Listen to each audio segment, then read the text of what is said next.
But now when they're actually hit me directly in the face, and it made it difficult to fly it. Laser strikes are a familiar crisis for pilot Chris Scott. He was on approach into his home base at Columbia Metropolitan Airport earlier this year when his cockpit was lit up by a laser. That was on the final approach coming into Columbia on the runway 11. It can really be a hazard that can blind a pilot. In another case last fall, Scott was hit at 17,000 feet, more than 3 miles up over Lexington, Kentucky. For so long, he actually had time to get video of it. That green flash, and when it hits the aircraft, you can see it on the wing there. The FAA reports that laser strikes have become epidemic, targeting small planes, but also passenger jets full of people from major airlines, including American, United, and Delta. Almost 20 airports, big and small, around South Carolina have seen them, and the area's key hub, Charlotte, has gone through almost 200 in the past 5 years.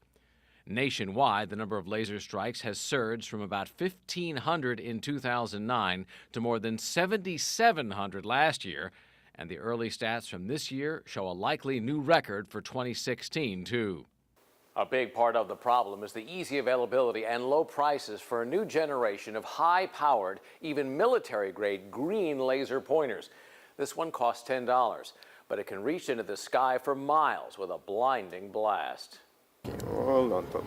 Pilot and volunteer animal rescuer Christophe Maciero and his wife crisscrossed South Carolina taking pets from kill shelters to new homes.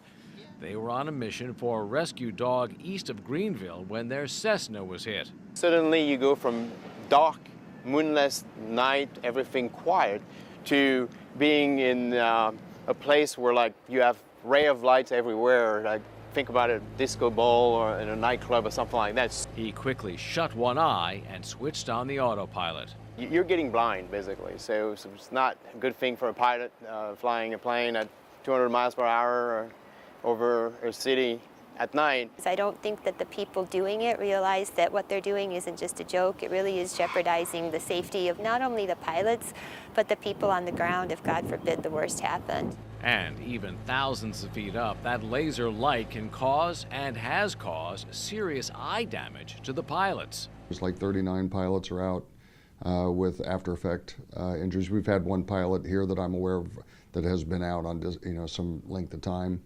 from having his retina burned in a laser event. It also opens up the door to felony criminal charges. In this case in Cleveland, and this one in New York, laser strikes brought arrests. Under a 2012 law, it is a federal offense to deliberately target an aircraft with a laser. Just a couple of years ago, there was a 26-year-old man in California who was sentenced to 14 years in prison, federal prison, for doing this kind of thing. And he was pointing lasers at police helicopters as well as ambulance helicopters. Local law enforcement, the FBI, and the FAA investigate laser strikes, but can end up stumped when it comes to tracking down those responsible. All you can do is call the tower. I mean, it's not like we have paratroopers in the back of the plane that we can drop out and send to get them. I mean, it'd be nice because it really put the stop to it. Columbia Airport police told Scott the beam that hit him came from somewhere in this subdivision, just east of runway 11, but that there was no pinpointing its source beyond that.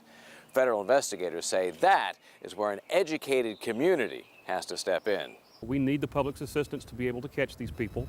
If you've got a buddy, a friend who is doing this or is bragging about this or thinks it's funny, it's not.